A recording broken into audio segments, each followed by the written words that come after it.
Welcome back to Upside Down Data. Today we need to talk about Bitcoin and whether or not there's reason to be concerned. If you've been following the market, you know that Bitcoin has put in a new all-time high back here in March relative to the previous all-time high back here in 2021.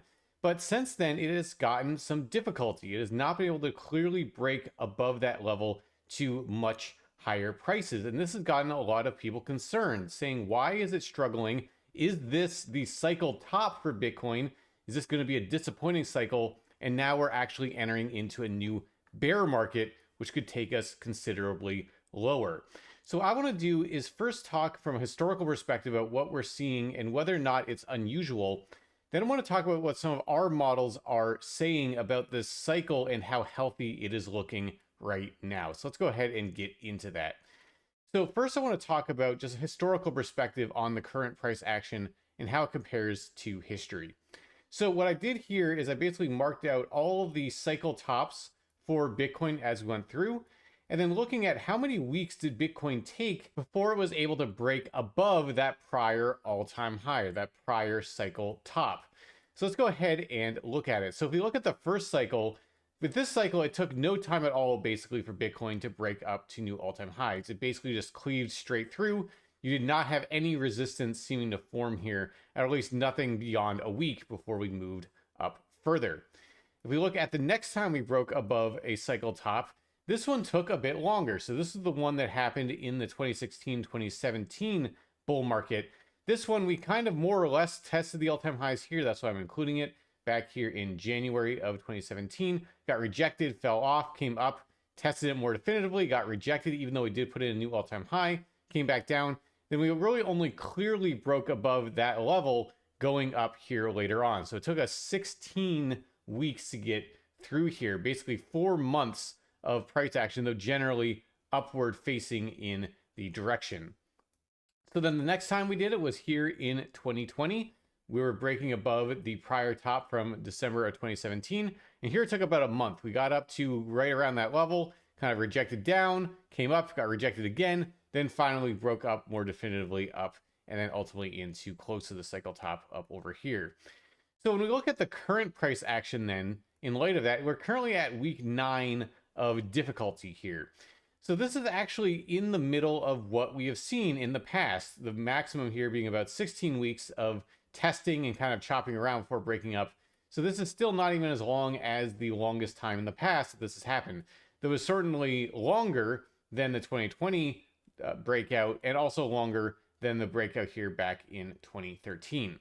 So it's not to say there's no sign for concern looking at this, right? It's not to say that this is, already shorter than any other time, and so therefore this is completely normal, but it's not abnormal in the sense that it's still shorter than we've already seen in the past.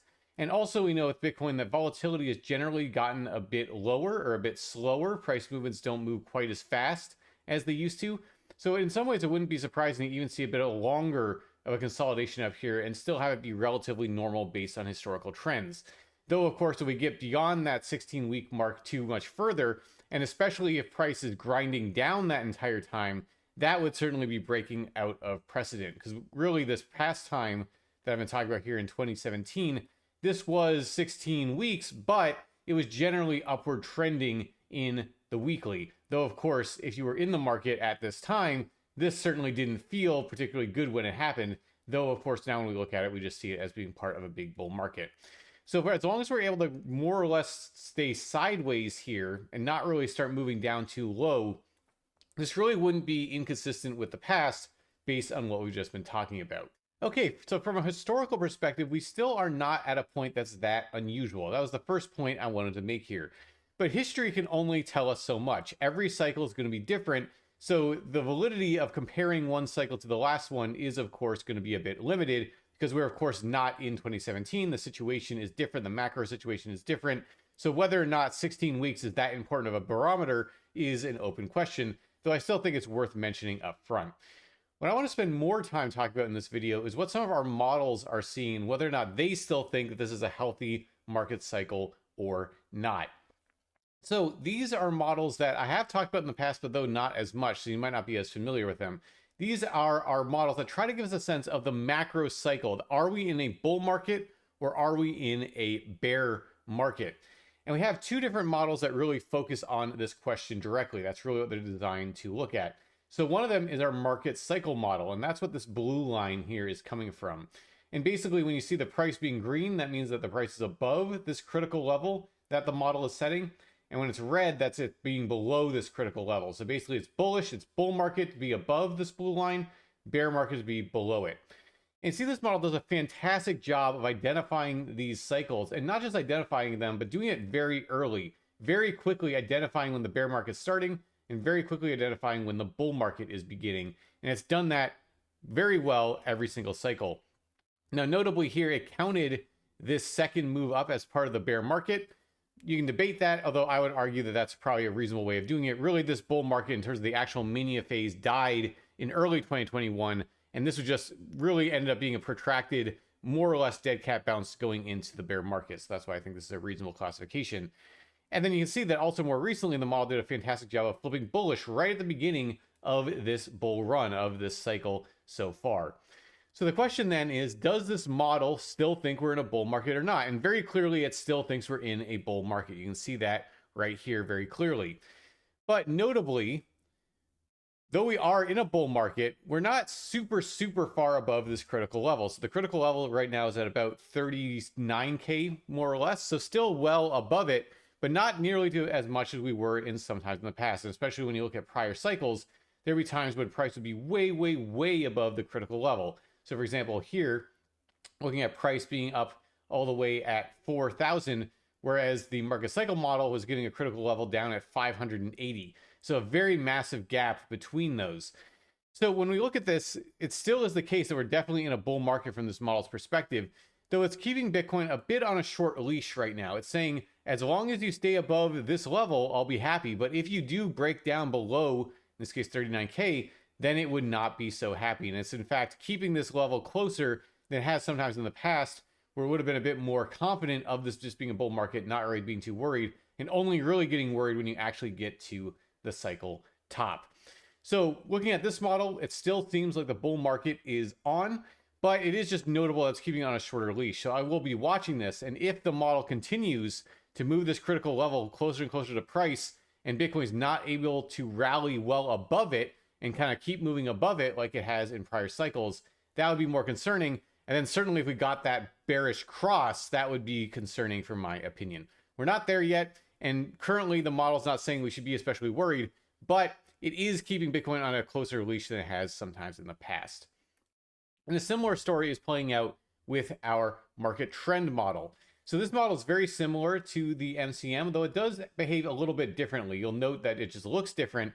And one of the things it also did was nail this intermediate kind of mini bear market we had from this 2019 rally going all the way over here into 2020. And then, of course, caught this big bull move, and then bearish this whole time, and then bullish this whole time as well. Basically calling the bull market at basically the same time that the market cycle model did over here.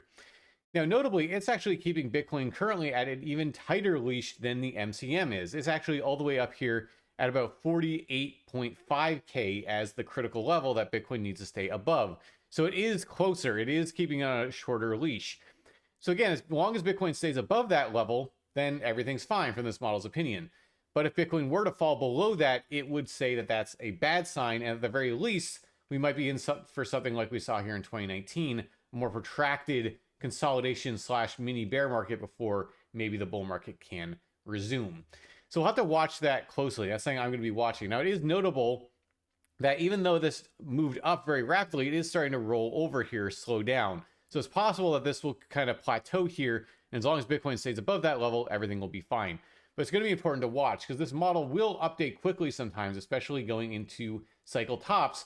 And it can just decide, all right, that's it, and slice all the way up through, and then you're in the bear market. So I'll be watching this closely. But again, bull market still remains intact, still remains healthy, though we'll just need to watch and make sure it doesn't dip below the critical level. So from these models' perspective then, it suggests that what we're seeing right now, like we talked about from this historical perspective, is not especially concerning yet. We're still in a healthy spot. We're not breaking down to levels that would be, from these models' perspective, indicative of that bear market beginning. So we'll have to watch that and keep an eye on it. And the other thing we can look at to get an idea of cycle health is fair value and how far away from fair value Bitcoin has gotten. So this is our DXY based fair value. If you're not familiar with the DXY, it is the strength of the US dollar against a basket of other fiat currencies. And the reason why we care about the DXY in the context of crypto is that there tends to be a pretty strong negative correlation between the DXY and the price of crypto assets. And Bitcoin has shown this relation its entire existence. And the reason that's important is that knowing what the DXY is doing actually tells us a lot of useful information for where we should expect Bitcoin to be at any given point in time. And that's what this model is doing, taking information from the DXY and then saying, where does it think the fair value for Bitcoin is, or where it would expect Bitcoin to be given what the DXY is doing. And you'll notice then that there are these times where Bitcoin is very undervalued, like we saw here in mid to late 2020, which then led into this big bull run. And then also times where it's very overvalued, like what happens at all of these cycle tops and mid-cycle tops, suggesting that it's gotten ahead of itself and it's probably going to revert back down towards fair value before maybe being able to move up. And a healthy move in the market in a rally, for example, is when they move together. So obviously the best thing is when it's undervalued, because then it's just undervalued and that's great. But if you see them rallying together, that's also sustainable. That's also fine. It becomes concerning when they really deviate. When you see price get way above its fair value, that tends to be unsustainable, and that can then lead into these bear markets, or at least notable corrections. So when we look at the current cycle, we'll notice that once again, Bitcoin was very undervalued here in late 2022 going into 2023. And this is one of the things that I was looking at, and one of the reasons why I was so bullish this entire time. There are other models that are also pointing in that direction that we have here at Polarity Digital, our website, and also just that we're talking about on the channel. But this was definitely one of them that I was watching. And then now, as we kind of gotten further in, we're kind of changing into more of a rallying together kind of a stance, where the price of Bitcoin got above fair value, but then fair value caught up, and now they're kind of caught up again. And now currently Bitcoin is above fair value. And I've talked in the past about how this weakness has not been surprising given that we're currently overvalued. But importantly, we're not massively overvalued. We did not get as much of a deviation as we did, for example, back here, where the fair value is at 30K and Bitcoin was up in the 60Ks, or over here, a similar story. We didn't get that much of a dislocation between price and fair value. And certainly if you compare it to some of these other tops, nowhere near that amount of difference between them. So when I look at this, I still don't see a sign of that massive overextension that it's in the past led to those notable drawdowns. Now, it's not to say that that can't happen, that we couldn't have something like maybe a 2019 type of situation play out, or certainly if the macro environment completely disintegrates, that things couldn't get really dire. But for right now, what we're seeing is that we're still kind of more or less in step. We're not at a point where we're just obviously undervalued like we would be kind of early in the cycle, which we see often early in these cycles. So we kind of moved past that stage. We had all of 2023 to kind of be taking advantage of that. Now we're moving into the next part of the cycle. But we're not at the point where it would suggest cycle top, which often then will lead into the bear market. And really, when I look across these models and kind of look at everything, the story that I'm kind of seeing is that right now definitely looks like a mid-cycle point for Bitcoin. We're not at the early stages anymore. Everyone wants to believe that, but really anyone coming into Bitcoin right now, you really missed the best chance. That was back through here. And we were talking about this whole time. This was the value zone. We've now moved out of the deep value zone. That doesn't mean there can't be big moves to come. There certainly can be. You know, Bitcoin has shown that when you move out of this undervalued zone going together, then into massive overvaluation, there's still a lot of upward price movement that can happen. But we're still not at that best point. And so when you're in this mid-cycle point in a market, different things can happen. You can either just have the big bull market happen and go up to the cycle top. You can also have something like 2019 or like 2013. We have big breaks in the middle before being able to move back up. And that's where I think we're at a wait and see point for Bitcoin right now. It is not my base case, certainly, that we're going into a big bear market, that this was a cycle top, but it also is not my base case that we're just in this deep value zone and that there's no reason to be concerned at all. I think it's probably more likely we're entering into that frothier point where there's more uncertainty that's inherent in the market right now, where the possibility of a cycle top being soon is much more notable or much more something to keep in mind than it was, for example, back through here, where that just seemed quite implausible that we'd be hitting some local top to go into a deeper bear market. And so that's where anyone new to the market right now is kind of entering at hard mode, where it's not the worst time, maybe like a cycle top, but certainly not the best time to be getting into the market. And so that's where there's going to be a lot of uncertainty, and where back through here, I was quite confident in just prices rallying, us being in a bullish situation. I still think we have more bull market to come. That's still my base case, but it's going to be more tricky. And we're going to have to really be watching the data closely to see when are those really concerning signs forming to then decide that maybe the cycle is over. And the cycle could be over later this year. It could be over next year. It could be over any of those times. I'm going to be taking a data-driven perspective. I'm not going to get too entrenched in any view.